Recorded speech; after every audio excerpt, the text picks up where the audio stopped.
Hey everyone, this is Mr. Josh. I wanted to give a little tutorial on how I organize my unique lessons every month. As you can see, I have started unique back in 2010, found that this way kind of works for me. It may not work for you, but I wanted to give you a good idea of what I do to keep me organized each year. So I created folders by year.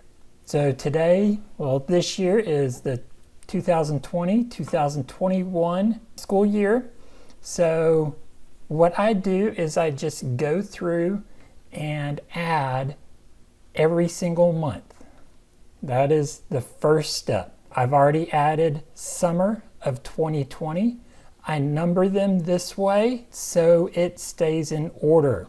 We know that unique only does things from September to May. So we need to order those and label those correctly. We know September will be next, so we're going to do 01 with a little hyphen and then do September 2020.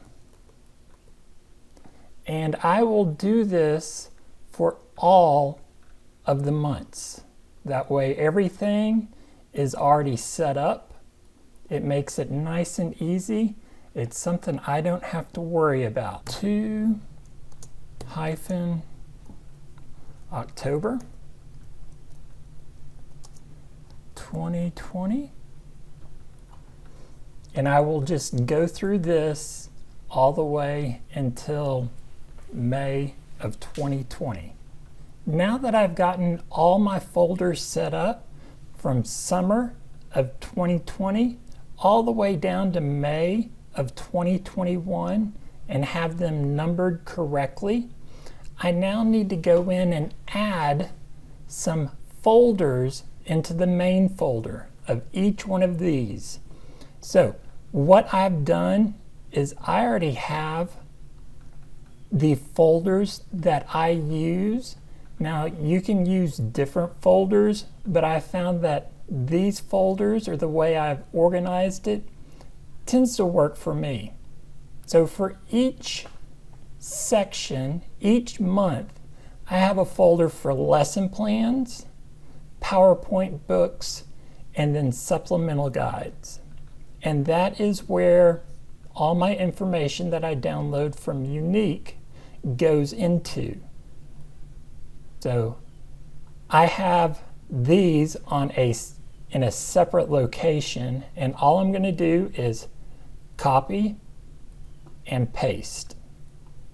And that gives me my lesson plans, PowerPoint books, and supplemental guides for my summer of 2020. Now I need to do this for all of my folders.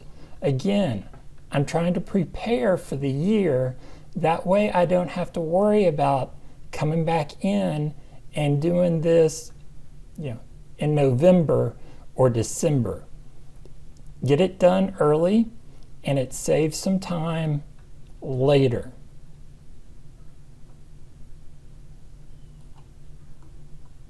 So copy and paste.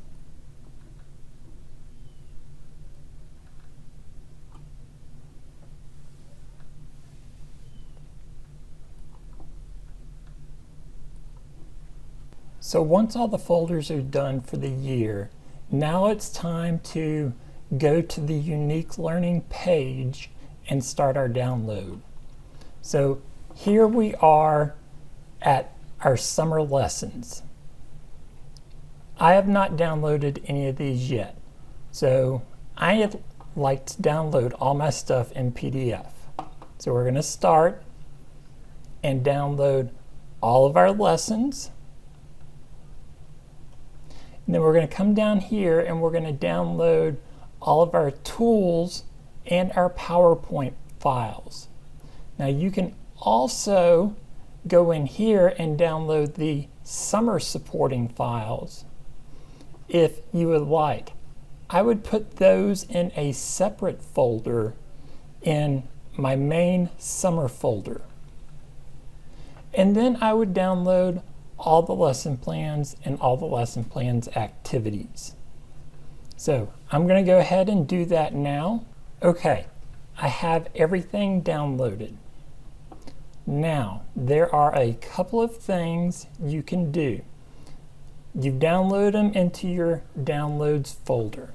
Now, I like to take my full lesson plan and my lesson plans and activities and label them with the correct month.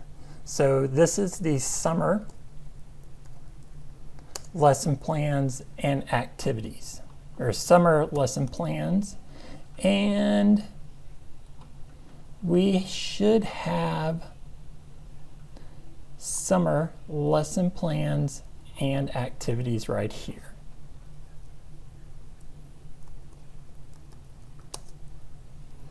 So this just helps me stay organized a little bit more. So I have these all in my downloads folder.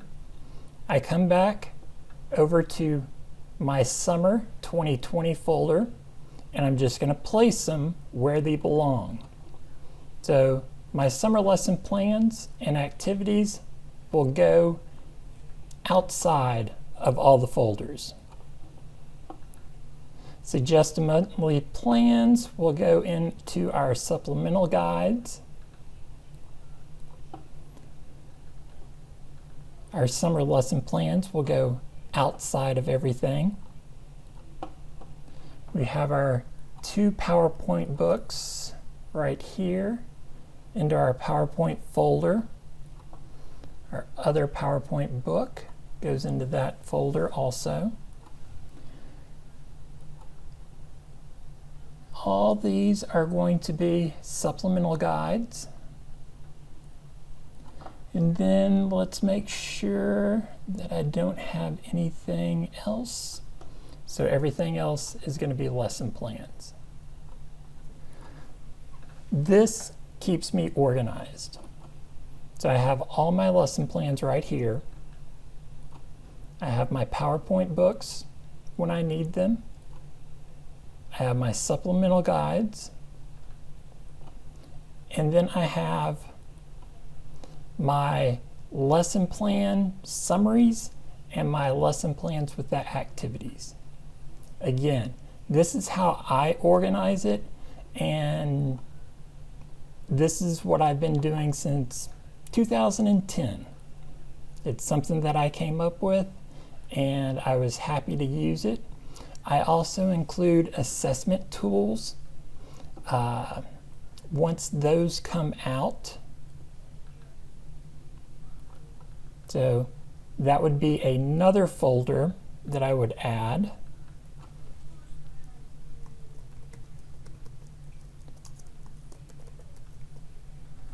That way, I have those tools available to me whenever I need them. And so all I would do there is just download our assessment tools. So I would download the assessment tools from the monthly checkpoints.